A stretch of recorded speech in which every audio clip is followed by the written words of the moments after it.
Baik pemirsa, kita beralih ke berita selanjutnya. Gabungan Pengusaha Kelapa Sawit Indonesia atau GAPKI menggelar konferensi Kelapa Sawit Indonesia atau IPOK yang dilaksanakan di Bali International Convention Center, Nusa Dua dari 6 November hingga 9 November 2024. Gelaran konferensi ini dihadirkan oleh GAPKI sebagai tanggapan untuk menjawab berbagai tantangan dan juga dinamika perkembangan dalam industri minyak sawit global.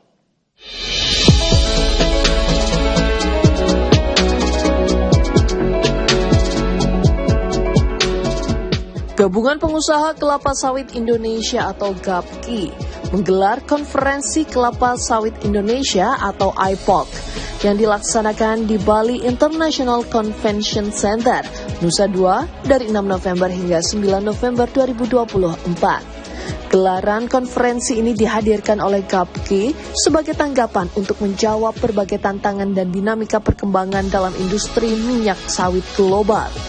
Sepanjang tahun 2024, minyak kelapa sawit tetap menjadi komponen kunci dalam pasar minyak nabati global.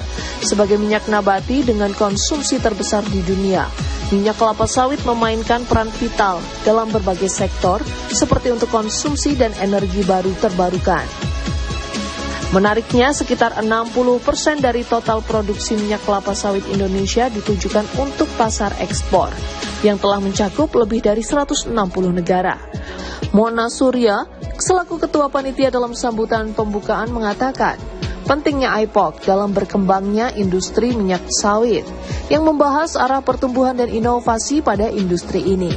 Hal ini berhubungan dengan gejolak politik perekonomian global dan sentimen yang muncul akibat peraturan di Eropa terkait dengan kelapa sawit. Global economy has faced global challenges, including persistent high inflation, geopolitical tension among major economies, and ongoing war in Ukraine. These factors have contributed to significant economic uncertainty. The palm oil industry has not been immune to these challenges. We have experienced price volatility, stagnation in production in key producing countries, and trade barriers imposed by importing nations through regulation, such as European Union Deforestation Regulation or EUDR. National regulation continue to play a crucial role in shaping the industry direction and operation.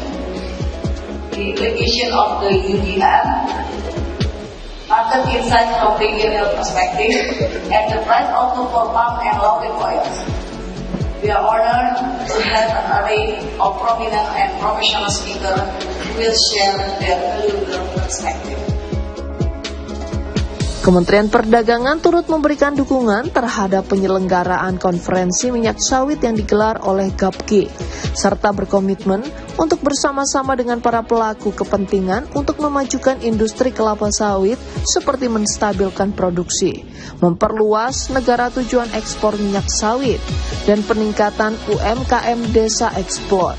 Hal ini diungkapkan oleh Menteri Perdagangan Budi Santoso saat memberikan sambutan pembuka melalui video.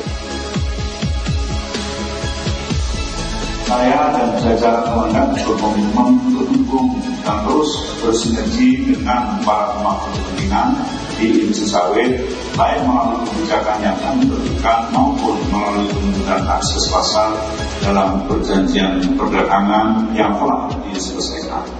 Untuk itu, saya berharap konferensi ini dapat menghasilkan masukan yang konstruktif bagi saya untuk mendukung 3 fokus langkah Kemendak saat ini, yaitu pengamanan pasar dalam negeri, perluasan pasar ekspor, serta peningkatan UMKM desa ekspor. Selain Menteri Perdagangan, Menteri Perekonomian Erlangga Hartarto juga turut memberikan sambutan. Meskipun tidak hadir secara langsung, Erlangga memberikan sambutan pembuka melalui video yang membahas mengenai kebutuhan pangan dan energi yang terbarukan, berkelanjutan, serta ramah lingkungan. Salah satu kebijakan pemerintah yakni terkait dengan peningkatan program biodiesel yang menjadi B50.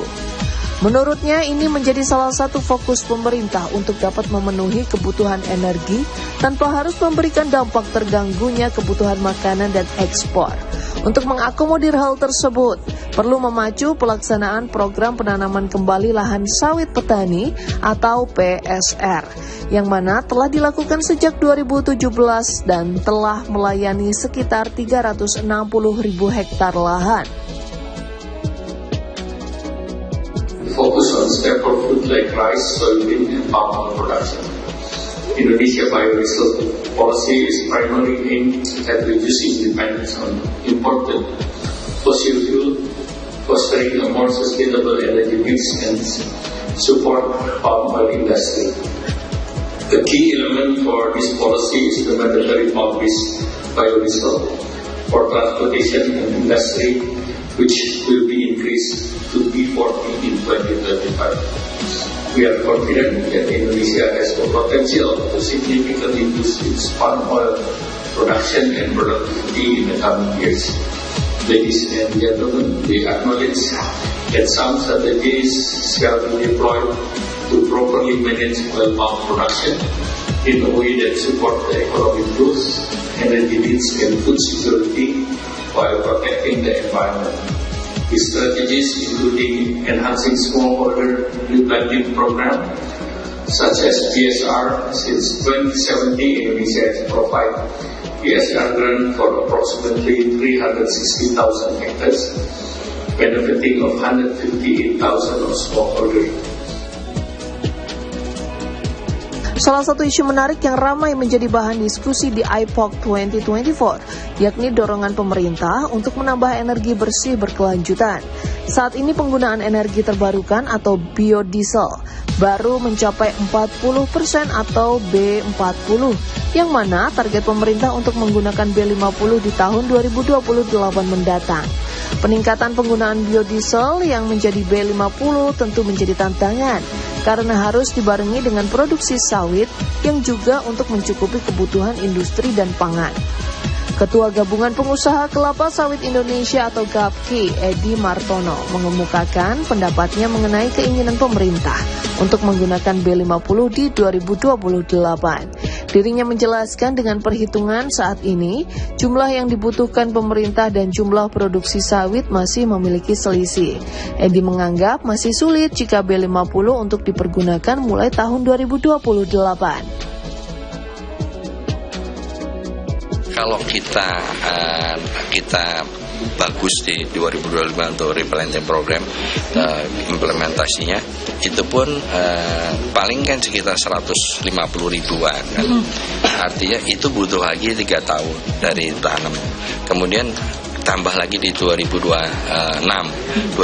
Rasanya memang ya masih belum bisa. Kalau menurut kami ya harusnya tetap harus dilihat benar kira-kira seperti apa. Karena saya meyakini kalau untuk lebih dari yang sekarang kan kemarin pemerintah 180 ribu hektar per tahun itu pun sulit tercapai. Tapi saya meyakini juga kalau ini halangan semua dihilangkan, itu harusnya bisa speed up, ya, tercapai 150 ribu misalnya. Kemudian di 3 tahun kemudian kira-kira kita masih bisa mendapatkan minyak kira-kira sekitar 3, masih di awal kira-kira 3 ton per hektar per tahun. 3 ton kali aja 150 ribu. Nah itu tambahannya. Nah baru nanti tahun depannya meningkat lagi. Bisa meningkatkan, dia nggak bisa langsung karena itu waktu di awal kan kandungan airnya juga masih lebih besar dari minyaknya gitu. Jadi untuk menambah tadi tambahan demand 3 juta ton jadi 19 juta itu masih jauh ya Pak ya, dengan even dengan replanting PSR dari memang bisa, tapi kita harus speed up untuk replanting itu sampai ke kapan targetnya harus tercapai yang 2,1 juta itu ya, replanting rakyat itu harus segera, harus punya program, harus selesai di kapan supaya bisa ngejar untuk ini gitu. Namun dirinya masih optimis keinginan tersebut dapat tercapai meskipun harus melihat jumlah produksi dan target yang diberikan agar penggunaan biodiesel 50 dapat segera tercapai. Lebih lanjut, peningkatan produksi sawit menjadi kunci pada sektor industri dan pangan. Dengan target yang diberikan oleh pemerintah, diharapkan sektor pertanian sawit dapat menuju ke arah yang lebih baik dengan kualitas dan hasil produksi yang juga menguntungkan. Tentunya hal ini yang ingin dicapai oleh GAPKI dalam memajukan industri sawit dan memberikan kesejahteraan kepada para petani sawit.